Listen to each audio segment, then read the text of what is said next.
início a mais um podcast dessa semana, né, recebendo aqui nosso convidado, nosso consultor jurídico aqui das Canvas, nosso parceiro, nosso companheiro de muitas batalhas, Dr. Hélio Maldonado. Meu nome é Juscelino Brazeco, eu sou superintendente executivo da Ascanves. Eu sou Danilo Torresani, assessor especial da Ascanves. E você que ainda não é inscrito do nosso canal, se inscreve, deixa aí o seu like, ative o sininho de notificações para receber as atualizações da nossa página e compartilhe o nosso conteúdo nas suas redes sociais. E o nosso podcast hoje dá um passo diferente, né, dos outros bate-papos. Hoje nós estamos fazendo um bate-papo técnico, né, com o nosso querido consultor jurídico, Dr. Hélio Maldonado, o qual a gente agradece muito a sua participação aqui no nosso podcast das Canvas nesse dia de hoje, doutor. Seja bem-vindo, Hélio. Juscelino, Danilo, eu que agradeço a esse generoso convite para a participação deste bom podcast, em nome de vocês das Canvas, em nome dos ouvintes, dos associados, e fico muito grato não só por essa oportunidade, mas por toda a história que a gente vem construindo juntos de colaboração mútua. Ok. E nós vamos iniciar o nosso bate-papo hoje falando, lógico, em ano de eleição, vamos falar sobre legislação eleitoral. Não poderia ser diferente, né? Não poderia ser diferente. Então, não vamos destrinchar aqui, fazer uma sabatina aqui com o nosso convidado, né? E a gente sabe que é um posto de conhecimento dentro da área, é uma referência do Estado e no Brasil, né, sobre a legislação eleitoral. E a gente inicia, doutor Hélio, querendo saber do senhor, para o senhor passar para a gente, como funciona esse ano, o que a legislação mudou da campanha passada para essa campanha? Juscelino, veja bem, a gente tem uma compreensão a respeito desse ciclo cuja iniciativa formal agora nos avizinha, que é do conceito de processo eleitoral. Tá? A ideia de processo eleitoral não é uma ideia, Danilo, adstrita a uma ligação do processo jurisdicional eleitoral. Muito pelo contrário. A ideia de processo eleitoral, ela tem relação com aquele conjunto de atos estabelecido pelo ordenamento jurídico eleitoral, que são todos de maneira organizada, concatenada e seguida a culminar com a realização das eleições na função administrativa da Justiça Eleitoral, a apuração a respeito do resultado das eleições, a proclamação desse resultado e a posse dos eleitos que é feito pela Justiça Eleitoral. Juscelino, essa compreensão sobre a ideia de processo eleitoral, ela vem a lume, a grande importância por conta de uma disposição que a gente tem na Constituição, que é o artigo 16 da Constituição Federal. Já em 88 esse artigo 16 foi inscrito pelo Poder Constituinte originário, que ele traz a questão do princípio da anualidade da lei eleitoral, né? O que visou, Danilo, esse princípio da anualidade da lei eleitoral? Evitar o casuísmo que existia, né, até então, em que modificava-se ou criava-se as regras do jogo político, segundo quem está no poder. Por exemplo, a gente pode ver, Danilo, essa semana o Senado Federal aprovou uma emenda à Constituição, que proporciona ao governo federal criar uma nova política pública, né? A questão do vale caminhoneiro, né? Do voucher, né? Isso. A PEC da bondade. Né? Ou assim chamada pelo próprio ministro da Economia como PEC kamikaze, e não só criar esse benefício de política pública no período crítico anterior às eleições, como também majorar substancialmente aqueles outros benefícios que existem, como o Bolsa Família, o nome atual é o Auxílio Brasil. É o Auxílio Brasil e também o Vale Gás, né? Então é uma mudança, né, que tem impacto diretamente no processo eleitoral e que, a rigor, seria vedada por conta dessa disposição do princípio da anualidade. Então, a ideia do processo eleitoral eleitoral é você identificar quais são essas fases do processo eleitoral, né, e proteger contra as mudanças legislativas que sejam marcadas por um certo causuísmo. Então a gente tem essa disposição do artigo 16 e a compreensão sobre o processo eleitoral. Tanto firme é essa ideia de processo eleitoral, Danilo, que uma vez fechado esse ciclo, né, é uma fase que vai da convenção até a posse dos eleitos, que aí acaba esses ciclos de fases do processo eleitoral, não há nem mais possibilidade, ainda que via, né, ações jurisdicionais, melhor dizendo, não há mais possibilidade, através do voto, de se alterar o resultado das eleições. Tá? Tem que se aguardar para um novo ciclo de processo eleitoral que vai acontecer, né, quando acabar exatamente o curso daquele mandato em disputa, ok? Então, essa ideia de processo eleitoral ela é muito importante para uma compreensão primária a respeito do direito eleitoral. Tá? Sim, mas assim, doutor, nós estamos aí nesse período de pré-campanha, né? E muito se fala de pré-campanha, de pode isso, pode aquilo, não pode aquilo outro, tem a questão do fundo partidário. O que pode e o que não pode na pré-campanha? Tá bom, Juscelino. Eu expliquei agora a questão da ideia de processo eleitoral. Sim. A rigor, formalmente, sempre se entendeu que essas fases do processo eleitoral se começava com a convenção partidária. Sim. Este era o primeiro ato jurídico eleitoral regulamentado pela lei, cujos autores políticos lá executavam este ato. Todavia, a gente teve uma mini reforma eleitoral em 2015. Essa mini reforma eleitoral, ela veio acompanhada, primeiro, né, Danilo, pela declaração de inconstitucionalidade do financiamento por parte de pessoas jurídicas a empresas. Tá? Primeiro, o Supremo Tribunal Federal, depois o legislador reformador da Constituição, o Congresso, introduziu essa vedação na Constituição Federal, tá, Juscelino? Não é só uma decisão do Supremo Tribunal Federal, mas também uma nova positivação que nós temos na Constituição via emenda constitucional.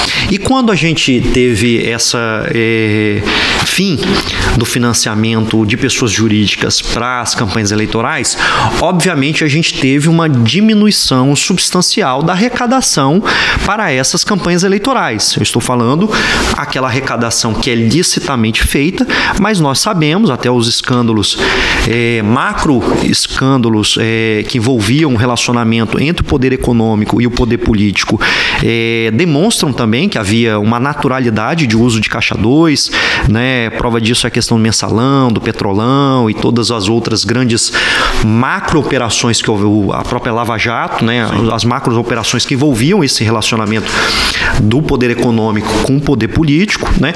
Então houve secou a fonte de recursos para as campanhas eleitorais. E aí então isso virou um problema, né?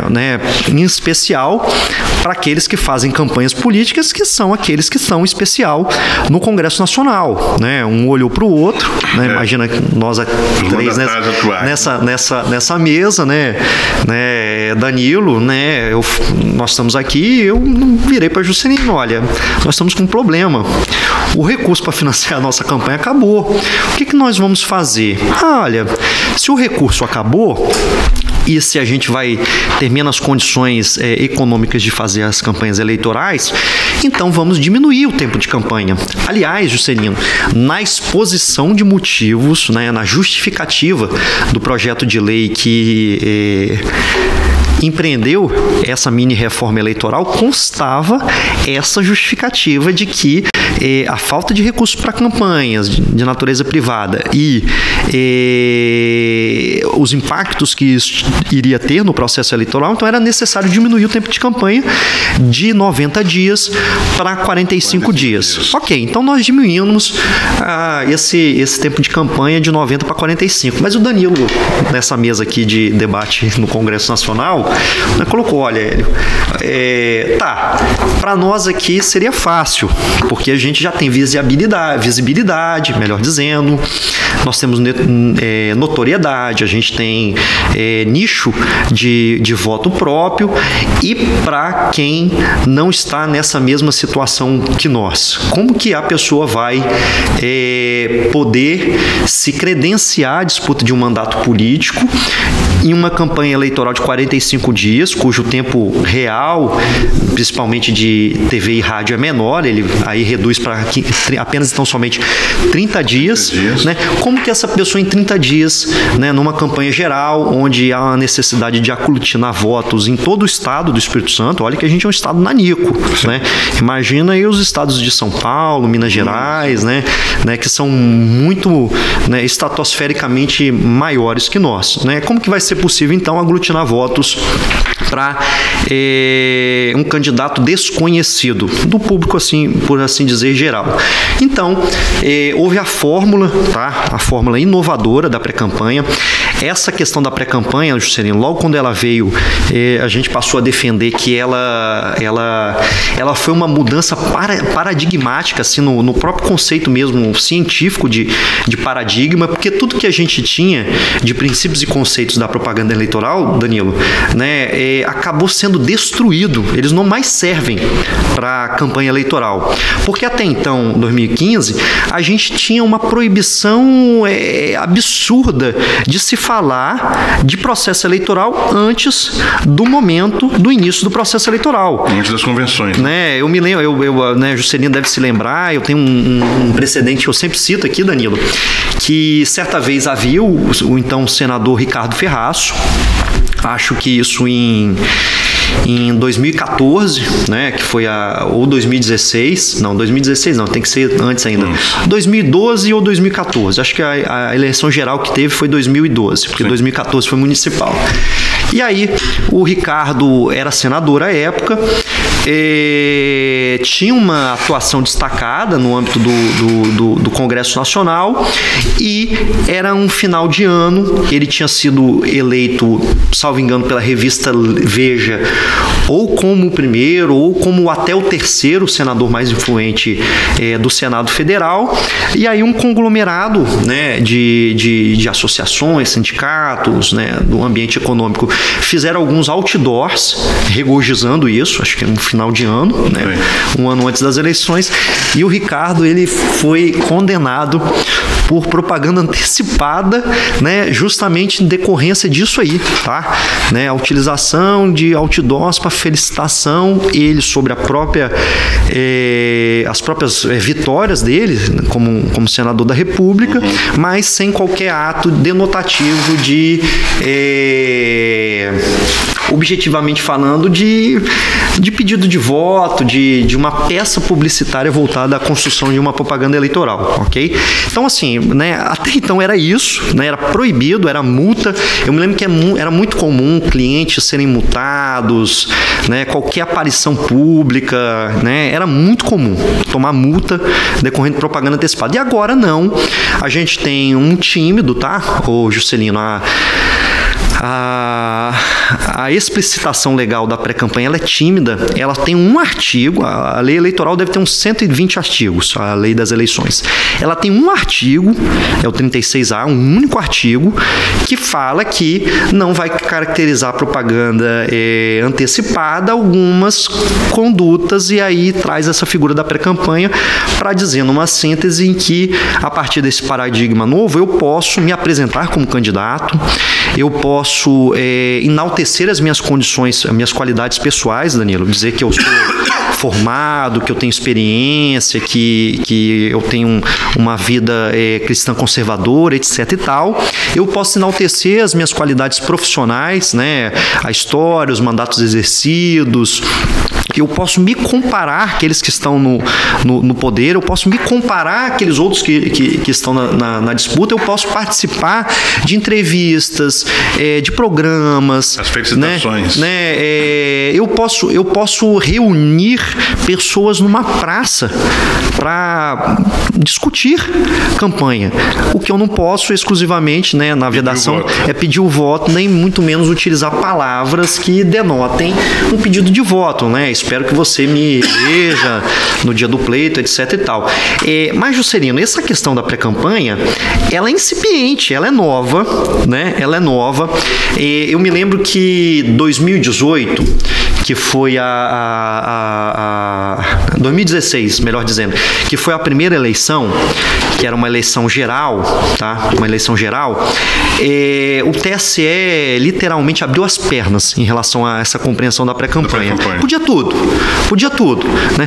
Eu me lembro, vocês se lembram? A campanha de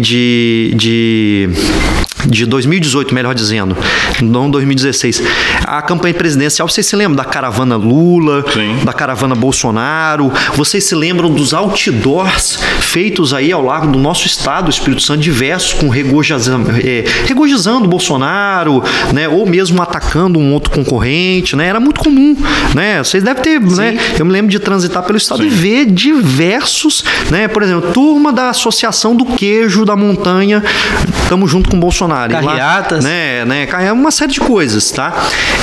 Inicialmente o TSE ele abriu as pernas para pré-campanha, assim, o único critério aferido pelo TSE sobre a regularidade ou não na pré-campanha era se pedir o voto. Se não pedir o voto, meu irmão, pode tudo. Podia tudo, pode, né? Tudo. E aí depois, em 2020, passou uma compreensão da questão, primeiro, das palavras mágicas, assim, nominadas pela jurisprudência do TSE. Olha, não pode pedir o voto, mas também não pode usar palavras mágicas que signifiquem, né, pedir voto, né? Mas, em 2020 ficou consolidado uma questão atinente a que aqueles veículos de propaganda eleitoral que são proibidos no período eleitoral, a exemplo outdoor, são também proibidos no curso da pré-campanha, como por exemplo também propaganda em site na internet de maneira onerosa, ok? Então assim, hoje tudo aquilo que é vedado também no período eleitoral é vedado também para o período da pré-campanha, mas ainda há uma incerteza que é um ponto nodal da pré-campanha, que é a incerteza econômica, tá, Juscelino? Que é, né? Porque assim, nós estamos vendo aí, os candidatos estão se estruturando, contratam uma equipe de marketing, fazem estratégia, rodam o estado já através de voto, uma série de coisas, mas não tem prestação de contas da pré-campanha. Não existe prestação de contas da pré-campanha, né? O que eu gasto na pré-campanha não vai ser declarado oficialmente. Então, quanto que eu posso gastar na pré-campanha? Essa é uma pergunta fundamental que não tem nenhum tipo de resposta legislativa, mas apenas então somente um precedente pioneiro, um precedente que é uma luz a respeito desse assunto, que é o precedente da senadora... me faltou aqui na memória o nome dela. Ela era batizada como Amor de Saias, acho que é uma senadora do estado de Mato Grosso, tá? Que foi cassada pela Justiça Eleitoral. Era uma juíza de carreira, saiu da magistratura para disputar. Ela se batizava como Amor de Saias, né? Na época do ponto ápice da Lava Jato, né? Ela se orgulhava por ser excessivamente dura com os réus, etc e tal. Eu não consigo lembrar o nome dela, não esqueci o nome dela, né? Amor de Saias. E ela teve um mandato cassado pelo excesso de gastos que ela empreendeu no período da pré-campanha, tá, Juscelino? Contratando equipe de marketing, fazendo uma massificado gasto de impulsionamento nas redes sociais, construção de plataforma de site, contratação de assessoria jurídica, uma série de coisas que ela fez, né? E gastou muito, e esse entendimento do TSE foi que poderia gastar até 10% daquilo que é gasto para o cargo em disputa. Fora isso, ainda se continua uma celeuma, tá? As limitações decorrentes da pré-campanha, tá? Mas se disso é que é possível e tem se usado e abusado dessa figura da pré-campanha atualmente. Ainda falando dessa questão da legislação eleitoral, eu queria que o senhor explicasse para o nosso pessoal, nossos ouvintes que estão nos acompanhando aí pelas redes sociais, sobre essa questão que muitos vereadores perguntam, muitos eleitores perguntam, que é também essa questão da federalização né, que ocorreu, teve um prazo, né, até recentemente. Eu acho que no Brasil parece que houve duas ou três federalizações apenas. Acho que não deu muito certo, porque é uma coisa que vem de cima para baixo, né? Como é que funciona essa questão da federalização dos partidos? Juscelino, essa é a questão que eu posso dizer, pelo menos das últimas 2 décadas, em relação ao ordenamento jurídico eleitoral, que foi a alteração mais substancial que já aconteceu, né? Aliás, no mundo, pouquíssimas experiências têm esse respeito, tá? Acho que no México e em outro país também, que eu não me recordo o nome, tá? E foi implementada a ideia da federação de partidos, tá? Sim. O que seria a federação de partidos? Seria a união entre 2 partidos ou mais. Essa união estava prevista pela lei eleitoral a acontecer na antevéspera do período das convenções. O Supremo Tribunal Federal encarou lá uma ação declaratória de inconstitucionalidade e levou esse prazo primeiro para o início de maio e depois foi prorrogado para o dia 31 de maio. Tá?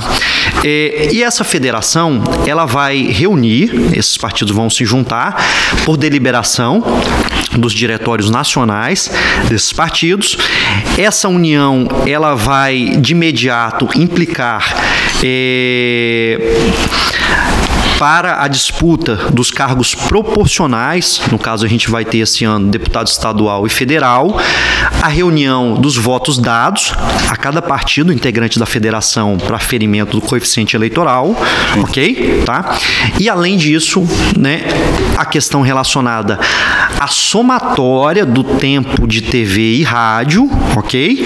E terceiro, a questão relacionada o trânsito do financiamento de recursos de fundo partidário ou eleitoral entre esses partidos. A rigor, nas eleições proporcionais, como não existe coligação, o partido A não pode doar recursos para o partido B. Tá bom, Juscelino? Sim. Mas agora, com a federação, pode haver esse trânsito de transferência de recursos. E aí isso gera o quê, na nossa perspectiva? Os partidos integrantes da federação passam a ser uma potência econômica, ok? Tá? Porque vão ter mais recursos. Passam a ser uma potência midiática, porque vão ter mais tempo de TV e rádio. E passam também a ser uma potência política, haja vista eles reunirem o voto dado a todos os partidos ou candidatos para aferimento do coeficiente eleitoral e também para o estabelecimento do cumprimento da cláusula de desempenho, né? Hoje nós temos cláusula de desempenho que os partidos têm que fazer um determinado quantitativo de voto para continuarem a ter uma sobrevida de recebimento, né, depois do período eleitoral de fundo partidário, ok? Então são 3 elementos. A gente traz aqui alguns questionamentos que a gente recebe em nossas redes sociais sobre essa questão da federação, porque a gente, por exemplo, hoje a composição das chapas, ela é a quantidade de mandato de vereadores, por exemplo, na Câmara, a Câmara que tem 13, é 13 mais 1. Né? No caso nosso, por exemplo, a nossa Assembleia Estadual, nós temos 30 deputados, então cada partido tem que ter 30 deputados, 30 candidatos mais 1. E no caso dos partidos da federação? Tá. Apesar da minha primeira notícia ser animadora para os partidos integrantes da federação, de que, tudo bem, eu vou somar os votos para eu fazer o coeficiente eleitoral, então vai ser mais fácil me eleger quando o meu partido estiver numa federação, né? Sim e não, porque também está disciplinado por essa legislação que fixa as federações partidárias, que quando essas federações acontecerem por deliberação dos diretórios nacionais, elas vão estabelecer um estatuto, que é uma regra de funcionamento das relações internas dessa federação de partidos, e este estatuto vai estabelecer uma lista, né, de proporcionalidade vertical, impositiva, incontornável a respeito do percentual de que cada candidatura vai poder lançar nas eleições. Por exemplo, nós temos aí 3 federações. Uma dessas federações é PSDB e Cidadania, a outra é PT, PSOL, PV e não lembro qual é o quarto partido, e tem uma outra que também não lembro de cabeça exatamente qual é a terceira federação instituída. Mas vamos falar dessa que é PSDB e Cidadania, né? Este estatuto, ele pode estabelecer por essas listas que 50% serão candidatos do PSDB e 50% do Cidadania, ou eles podem estabelecer que 65% será candidatos do PSDB e 35% do Cidadania. Isso de maneira compulsória vai ser aplicado nos estados, ok? Então não é igualmente, né, aqui a nossa Assembleia tem 30 mais 1, é possível lançar 31 candidatos. Se o partido tiver federado, como por exemplo o PV está federado com o PT, com o PSOL, esta federação aqui no estado também, ela só vai poder lançar 31 candidatos, e a divisão do número de candidatos dessa federação, ela vai ter que acontecer entre aquilo que já está estabelecido de antemão, já está lá, aliás, né, nesta data já está lá divulgado o percentual de que cada partido vai poder lançar de candidatos nessa federação, que não é necessariamente igual e pode, né, por faculdade, ser desigual. É porque a gente teve muito debate com essa questão da federação, principalmente para o interior, né, os municípios, porque na verdade a federação é uma coligação forçada, né? Obrigatoriamente, se o PSDB e o Cidadania fecharam a federação, casaram por 4 anos, não pode separar, um tem que tolerar o outro ali durante esses 4 anos. Isso quer dizer que lá na eleição de 24, que é a eleição de base, a eleição municipal, mantém-se a federação. Lá no município de Alfredo Chaves, por exemplo, onde o PSDB tiver, o Cidadania tem que estar junto. É isso? Juscelino, essa é uma questão fundamental, tá? De extrema relevância, essa incerteza sobre o impacto das federações nas eleições municipais. Primeiramente, quero te dizer que a federação é do ano passado. Sim. A gente não tem a aplicação dela na prática, vai ser a primeira eleição geral a aplicar ela.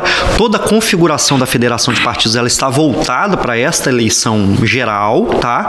E daqui 2 anos nós vamos ter a eleição municipal, cuja essa previsão legal não está voltada a isso, né? Não é que não vai ser aplicado, mas não está configurada para isso, e a gente não tem experiência nenhuma para ser um referencial de a forma que a gente vai ter essa aplicabilidade no concreto, tá? Mas é isso mesmo. A federação de partidos, ela é pactuada no momento pré-eleitoral e ela vai viger no momento pós-eleitoral de 4 anos, tá? É o prazo mínimo da federação. Ela vai viger para todo o mandato, né, pela qual ela foi pactuada para ser disputado. Ela vai ter uma força normativa de imposição em relação aos parlamentares, integrantes dessa federação de partidos, que vai ser a ideia da diretriz partidária, tá, Juscelino? A diretriz partidária é a forma pela qual os partidos fazem a deliberação em torno de fechamento de questões no Congresso Nacional, ok? Vamos lá trabalhar votações relacionadas à reforma da Previdência, reforma do Código Eleitoral, reforma trabalhista, etc. e tal. São temas de natureza política que o partido, de acordo com o seu programa identitário, vai estabelecer uma forma dos integrantes do partido político votarem a esse respeito, e aí essa forma vai ser uma forma deliberada por toda a federação e vai constranger, vai impor a todos os demais parlamentares integrantes dessa federação votarem assim. E aí tem alguns mecanismos de reforço dessa força coativa da diretriz partidária em relação à federação de partidos. Em relação aos partidos políticos, uma vez saindo da federação de partidos, você fica proibido de pactuar, né, no curso da legislatura e para uma ou 2 vindouras, e também perde o recurso de fundo partidário. E eleitoral. Eleitoral não lembro, tá? Mas sei que de partidário. E por outro lado, em relação ao parlamentar que desobedeça, né, tudo mais, ou ele perde o mandato ou perde aquelas condições de representatividade daquela bancada de partido que ele representa no âmbito do Congresso Nacional, comissões temáticas, etc e tal, tá? Tanto que esse conjunto de coisas já me levou a concluir, até em trabalhos científicos, de que a federação de partidos ela foi a institucionalização do presidencialismo de coalizão, tá? A gente precisa, o governo, o executivo precisa do legislativo para implementar as suas políticas públicas. Para implementar políticas públicas ele precisa da construção de leis. Para a construção de leis ele precisa de quórum de votações, maioria, 2/3, etc e tal, tá? Então eu tenho uma coalizão de partidos, né? E essa política entre executivo e legislativo ela não mais passa a ser feita individualmente no varejo, né? Aquelas negociações, o orçamento secreto, aquela coisa, né, de atendimento de gabinete, ela passa a ser feita no atacado, com a direção da federação, e a federação impõe aquela forma, né, para gerar uma maior estabilidade para governabilidade, ok? Então, a gente tem esse desenho, e como que isso vai impactar nas eleições municipais? Aparentemente, Juscelino, é muito incipiente a gente fazer prognósticos conclusivos a respeito de como que vai ser isso no futuro, tá, Danilo? Mas, aparentemente, a federação de partidos ressuscitou a verticalização das coligações. Você se lembra, no passado, que as coligações deliberadas a nível nacional, elas, né, eram aplicadas compulsoriamente aos estados que deveriam seguir esse formato. Então, na prática, tá, aparentemente é uma verticalização das coligações. Na prática, parece que, para além dessa federação proibir no futuro realizações de coligações para a campanha majoritária de prefeito com partidos fora, integrantes daqueles que estejam na federação, sim, ela também traz a coligação na prática para as eleições proporcionais e seguindo aquele mesmo percentual de distribuição de quantitativo de cargos em disputa. Ou seja, vai haver um verdadeiro engessamento do processo político eleitoral sem qualquer respeito às individualidades, ao pragmatismo que vige na política brasileira, etc e tal. Cada município tem uma realidade, né? E também o pragmatismo, né? Não é só a realidade, mas também é o pragmatismo. Eu queria tirar uma dúvida a respeito sobre o fundo partidário. Como que vai ser a divisão das cotas? Tá, brilhante, tá, Danilo? Essa pergunta sua é de suma importância, tá? A gente já aqui falou sobre a questão do conceito de processo eleitoral, né? Começamos a... Só uma adentro aí da fala do Danilo, porque a gente trabalha muito campanha eleitoral na base, né? Na base, lá com os vereadores, com o prefeito, dentro dos municípios. E assim, nem na última eleição, né, que foi agora recentemente, 2020, dificilmente esse recurso do fundo partidário chega dos municípios. Geralmente para nas capitais, nas grandes cidades. Como não tem um mecanismo dentro da legislação que obrigue que os partidos façam realmente uma distribuição para os municípios também, para os partidos lá no município? Juscelino, infelizmente não tem, tá? Por que não tem? A Constituição de 88 ela foi implementada após um período ditatorial que vigeu de 65 até 84, tá? E nesse período ditatorial nós tivemos o ato institucional 5, AI-5, assim conhecido, e ele simplesmente dissolveu o Congresso e dissolveu por conseguinte os partidos políticos. Então nós vivenciamos num período nebuloso 20 anos de falta de democracia e 20 anos, por conseguinte, de falta daquele vetor do diálogo democrático que são os partidos políticos, tá? A função precípua dos partidos políticos é a aglutinação de ideias, por conseguinte a aglutinação de pessoas, né? E o degladiamento dessas ideias no campo da arena política para prevalecer ou não essas ideias de natureza política, ok? Então a gente veio com um período duro ditatorial. Então quando nós fomos produzir a Constituição de 88, o poder constituinte, né, a Assembleia Nacional Constituinte eleita exclusivamente para esse fim, com integrantes aqui do Estado, eu vou regozijar aquela figura, né? Aliás, o primeiro cliente do nosso escritório esteve cliente até o seu falecimento, os filhos são clientes agora, que é o Vasco Alves de Oliveira Júnior, primeiro trabalho de campanha política que nosso escritório fez. Meu pai fez a campanha de prefeito do Vasco em 1990, foi a primeira campanha política, né, realizada. Depois até então a gente está fazendo campanha política pra caramba, né? Pra culpa do Vasco, né, do saudoso Vasco. E essa Assembleia Nacional Constituinte, Danilo, ela escaldada com essa falta de democracia dos partidos políticos, ela estabeleceu um princípio regente para os partidos políticos. A positivação dos partidos políticos é tímida na Constituição, é só um artigo, o artigo 17, também a Constituição, mesma coisa. A Constituição tem 200 e tantos artigos, acho que, se não me falha a memória, deve chegar próximo a 300 artigos, né, 200 e tantos, e a gente tem apenas, então, somente o artigo 17 para tratar dos partidos políticos, e esse artigo 17, para evitar aquela intromissão do Estado nos partidos políticos, ele traz o princípio da autonomia partidária, tá?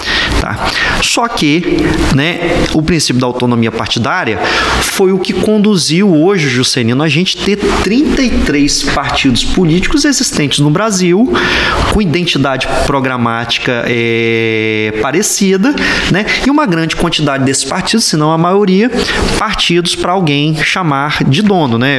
Então, até a expressão que a gente chama, de aluguel, né? Não só partido de aluguel, um partido para eu chamar de meu. Eu uso essa expressão, eu quero um partido para eu chamar de meu, né? Isso tudo por conta da autonomia partidária.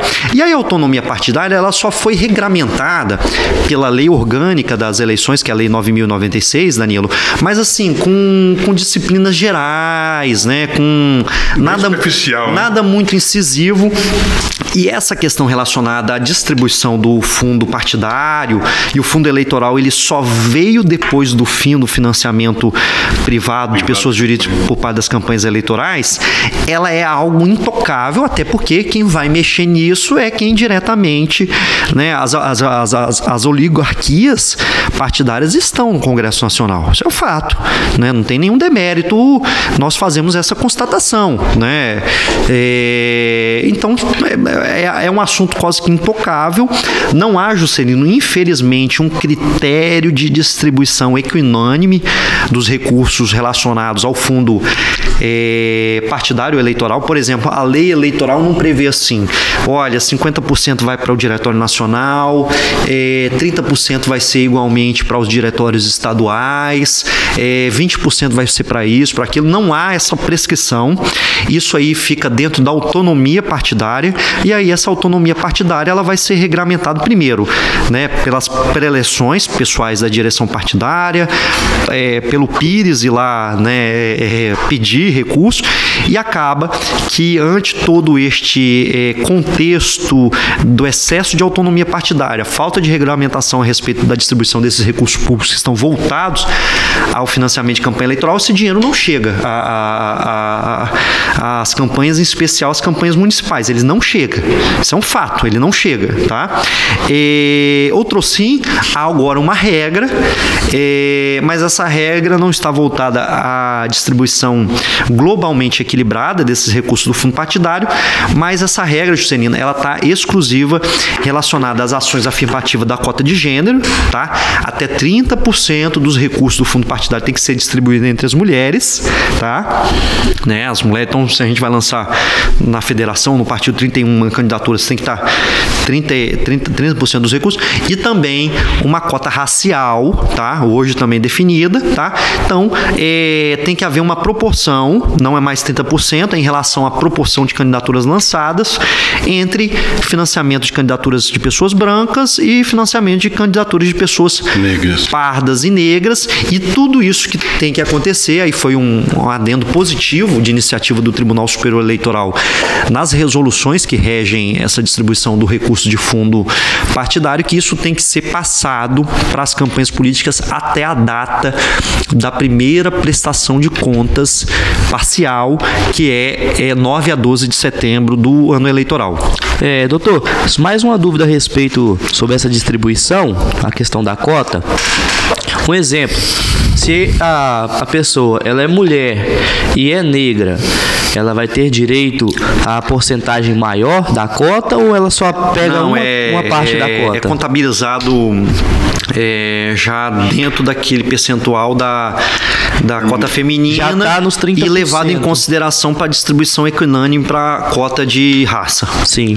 Tá. Tem aliás, Juscelino, essa questão da cota racial, ela foi decorrente de uma decisão liminar monocrática no curso do processo eleitoral passado, por parte do ministro Ricardo Lewandowski. O TSE, no curso das eleições de 2020, julgou uma consulta a esse respeito, concluindo com essa afirmação: olha, também subsiste a necessidade de cota racial em relação à quantidade iguais de candidatos lançados, só que o TSE entendeu, por conta de ser no meio do processo eleitoral, aplicar isso para as eleições futuras, e aí houve lá um ajuizamento de uma ação de controle de constitucionalidade direto no Supremo Tribunal Federal. O ministro Ricardo Lewandowski deu uma liminar, e eu me lembro que a gente trabalhando, embaralhou tudo, porque no meio do processo eleitoral, já fechados os recursos que iam ser distribuídos, teve que se adequar a isso, e a quantidade de candidatos que inicialmente tinha se declarado brancos no registro de candidatura mudou substancialmente. Todo mundo tomou muito sol na rua, né? Apesar de da campanha passada a propaganda de rua estar limitada por conta da pandemia, sim, mas teve muita gente branca que virou parda ou negra para receber os recursos de fundo partidário. É porque a gente insiste nessa tese, nessa tecla da questão do financiamento de campanha, porque geralmente ainda hoje os partidos têm dono, né? Ainda nos dias atuais o partido tem dono. Você está em qual partido? Estou no partido do deputado tal, estou no partido do senador tal. Então os partidos têm dono. Aí quando chega na campanha municipal, aí o presidente do partido no estado também é candidato lá na capital. Né? Aí os cacifes do partido, uma da região tal é candidato, aí o dinheiro vai só para esses, os graúdos, entendeu? E como eles instituíram o fundo partidário, alegando que o financiamento privado de campanha gerava muita corrupção no país, né? Porque a empreiteira financiava a campanha, depois ia lá com a fatura, né? O cara pagar a fatura. Ó. Você ganhou a eleição, a minha empresa está aí, você contrata ela para fazer uma obra no município. Mas acabou que no final das contas continuou do mesmo jeito, né? Porque você consegue liberar um recurso de campanha, o orçamento de campanha, né, o fundo partidário, para os grandes municípios, onde os presidentes dominam, mas os municípios pequenos acabou ainda que indiretamente com o financiamento privado. Juscelino, eu sou um crítico muito duro em relação a dois aspectos sobre os partidos políticos. Sim. Tá? Primeiro, o excesso de autonomia partidária, tá?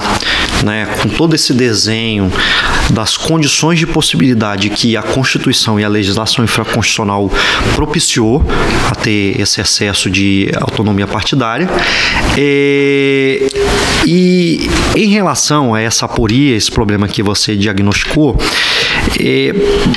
houve algo que era uma iniciativa do Tribunal Superior Eleitoral para melhorar essa questão relacionada à composição dos partidos nos diretórios municipais, que praticamente vivem à base de comissões provisórias, e comissões provisórias são constituídas à base da caneta antidemocrática, autoritária e impositiva, tá bom? Sim. Tá? Me lembro agora que não estou fazendo nenhum juízo de mérito, mérito, tá, aos fatos concretos que eu cito aqui, mas me lembro agora que houve aí, salvo engano, no Cidadania, um partido que havia lá um candidato a senador. Este partido havia declarado que estava na base de apoio do Eric Musso, e houve repentinamente a mudança, né, da comissão provisória do diretório estadual, e aí de um dia para o outro passa esse partido estar na campanha do candidato Renato Casagrande, tá? Não é um juízo de valor, mas é um fato constatado, e como que esse fato constatado permite a intervenção dos diretórios maiores sobre os diretórios menores, ok? Sim. Então a gente tinha uma perspectiva de que os diretórios municipais fossem feitos de maneira democrática, através da constituição estável deles, tá? Para eles tiverem algum tipo de força de regência, de relacionamento interno com as demais instâncias partidárias. Era uma resolução do TSE que fixava um prazo de até 180 dias para a vigência dessas condições provisórias improrrogáveis, prazo, mas ante essa resolução do TSE que disciplinou isso, veio o Congresso Nacional em 2017 ou 2019, não estou lembrado de cabeça, Juscelino, e fixou o prazo de vigência das comissões provisórias para até 8 anos. Tá? Né? Eu, pelo menos, não conheço nada que seja provisório e que seja, né, por 8 anos. Né? Pelo mundo que nós vivenciamos, uma ideia de modernidade líquida, né? 8 anos é quase que uma eternidade em relação a qualquer relação de natureza a qual que for, tá bom? Então, né, mais uma culpa do excesso de autonomia partidária, né, que proporciona, e essa condição de possibilidade, ô Juscelino, ela fica protegida, tá, Danilo? Ela fica protegida pelo que ela fica protegida? Pela insindicabilidade destes problemas de relacionamento interno dos partidos políticos por parte da Justiça Eleitoral ou mesmo por parte da Justiça Estadual. Sim. Porque nós temos 2 problemas fundamentais. As brigas internas, os partidos políticos são pessoas jurídicas de direito privado, ok? Sim. Tá? São pessoas jurídicas de direito privado. As brigas internas que são feitas no partido político, cabe a quem decidir a respeito destes conflitos? Ou a Justiça do Estado ou a Justiça Eleitoral. A atual compreensão que a gente tem é que quando essas brigas influenciam o processo eleitoral naquela concepção ampla que eu disse, é a Justiça Eleitoral. Quando não, Juscelino, é a Justiça do Estado. Então é um juiz do Estado, de uma vara cível, sem especialidade temática, esse processo concorrendo com 300 mil processos outros, né, das relações cíveis, o Poder Judiciário está abarrotado. Isso é um fato consumado e que é sabido por todo mundo. Tá? E aí existe um mecanismo de proteção que é se rotular essas brigas internas de questões interna corporis, né, questões internas, e que essas questões seriam insindicáveis pelo Poder Judiciário, que o Poder Judiciário não poderia cotejar o conteúdo dessas deliberações internas para dizer se elas são válidas ou não. Então a gente tem condições de possibilidade da Constituição e da legislação, e isso está protegido pela questão da inércia judicial no controle dessas contendas que tem das relações internas dos partidos políticos. Tá? Então esse cenário é que proporciona isso e todos os problemas da vivência interna dos partidos políticos. Então nós estamos aqui hoje iniciando mais um podcast aqui com o nosso convidado especial, mais que especial. Nós estamos aqui tendo uma aula sobre o processo eleitoral 2022, né, com o nosso querido doutor Edmo Maldonato. A gente agradece muito aqui a participação e aproveitar essa oportunidade para agradecer, né, agradecer também o nosso presidente Vaguinha, o nosso vice-presidente Cezinha, lá de Marechal Floriano, Joilson, da Câmara de Biana, o Sérgio Lago, de Santa Leopoldina, a Márcia, de Rio Novo, enfim, toda a diretoria das CANVES que nos proporciona, nos permite fazer com que esses nossos projetos sejam colocados em prática. Viu, doutor? Sem o apoio da nossa diretoria, ficaria difícil. Então, o nosso presidente Vaguinho sempre deu essa liberdade para a gente poder levar o nosso projeto à frente, seja aqui o podcast que nós vamos lançar em breve, né? Nós estamos fazendo aqui uma captação de material, né, que está sendo bem produzido aqui pela nossa agência, e agradecer, né, o presidente Vaguinho por dar essa oportunidade para a gente, agradecer também a participação aqui do Dr. Hélio, que nós agora tivemos essa fala sobre as eleições, mas nós queremos falar também, aproveitar o conhecimento, né, do Dr. Hélio Maldonado, para ele poder fazer uma fala com a gente sobre as Canves, doutor. Nós vamos entrar nessa ala agora das Canves. Nós estamos chegando agora na reta final do nosso bate-papo aqui dessa manhã aqui no nosso podcast, e é importante para a gente aproveitar essa oportunidade, né? Sempre que a gente tem a oportunidade de estar com o mestre do direito como o Dr. Hélio, né? Uma expressão a nível nacional do direito brasileiro. E a gente gostaria muito que o doutor falasse para a gente a importância dessa organização, né, das Canves, né, Dr. Hélio, que lá em 2017, mais precisamente 20 de abril de 2017, participou do primeiro fórum estadual de vereadores realizado em Baixo Guandu. A convite nosso esteve lá presente, junto com então o governador Renato Casagrande, que na época era presidente da Fundação João Mangabeira, e nos ajudou muito a consolidar esse trabalho que a gente faz hoje com as Canves. Eu gostaria que o senhor falasse para a gente a importância desse trabalho no fortalecimento do Legislativo Municipal Capixaba.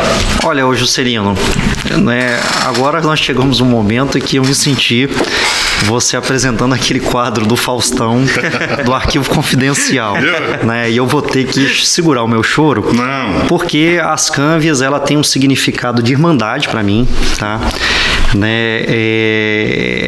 Orgulho também, tá? E esforço. São três aspectos fundamentais que eu entendo presente nessa associação.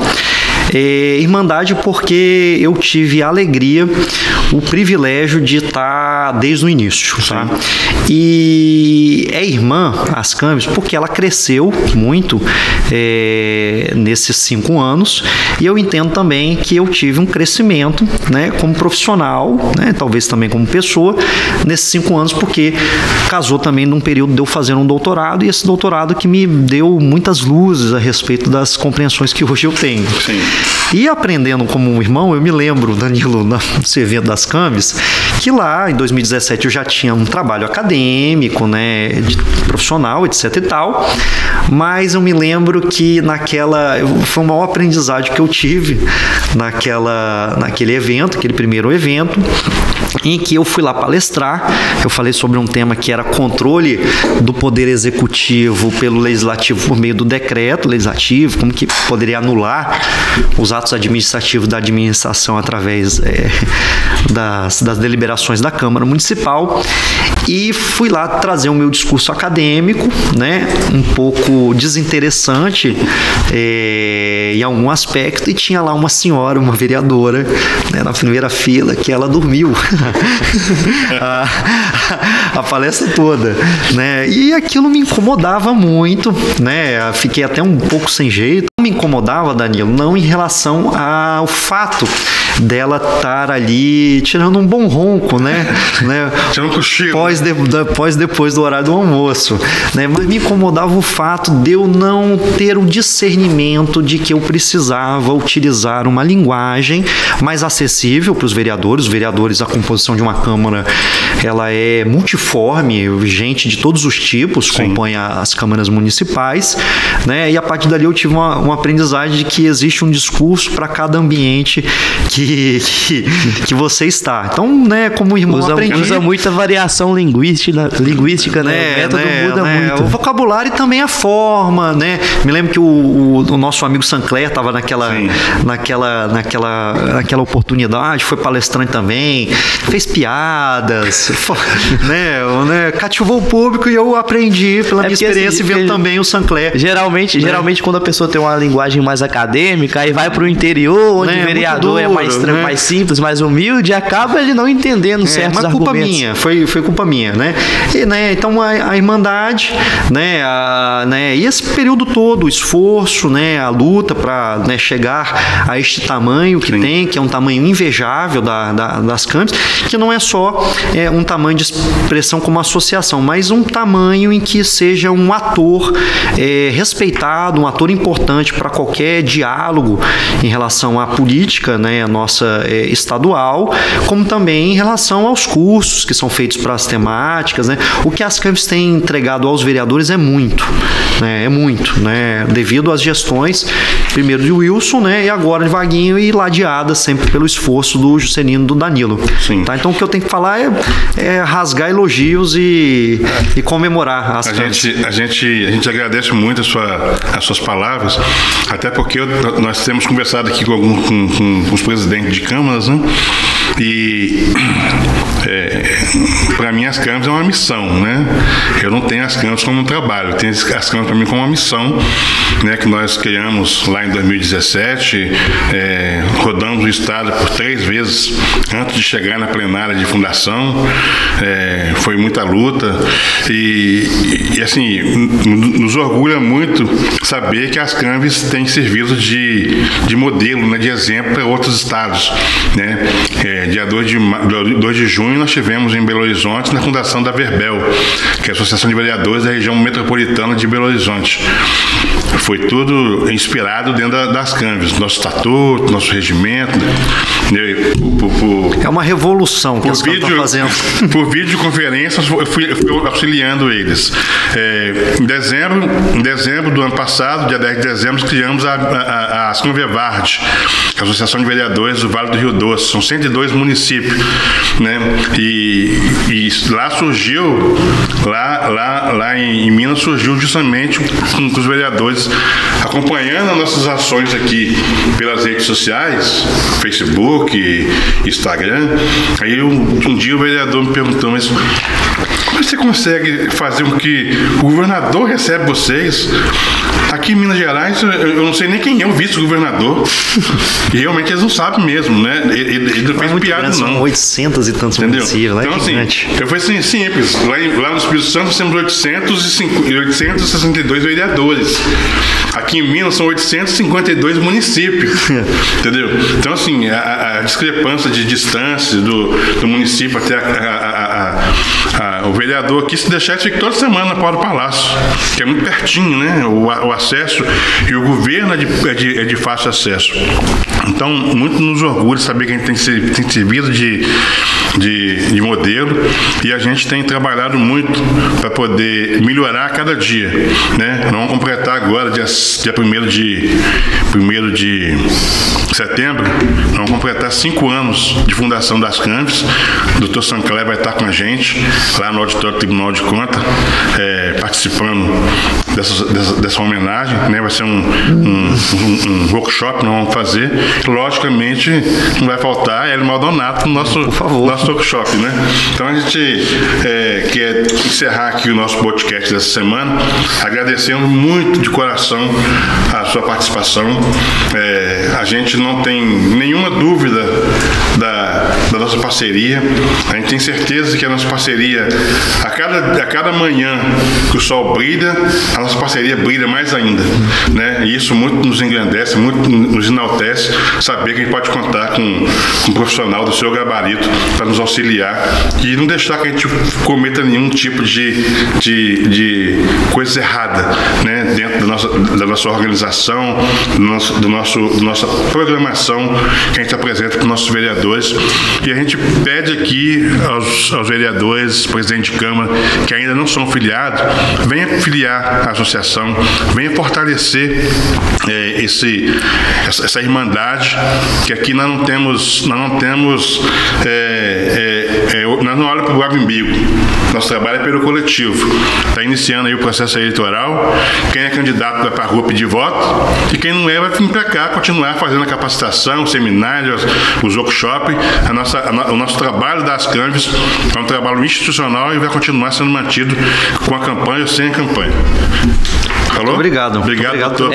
Muito obrigado pela sua participação. É um prazer enorme pra gente da Ascanvis ter você como um parceiro, né? Eu quero aproveitar aqui também para agradecer a todos aí que estão nos assistindo, agradecer pela audiência. Vocês são muito importantes para esse projeto que é o podcast, e reforçar o pedido para vocês se inscrever aí no canal, né? Entra na nossa página no Instagram, no Facebook, segue lá, compartilhe os nossos conteúdos nas suas plataformas digitais.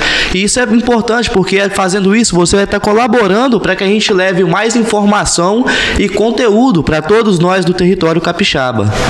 Ok, obrigado a todos pela audiência e obrigado, doutor, mais uma vez pela participação.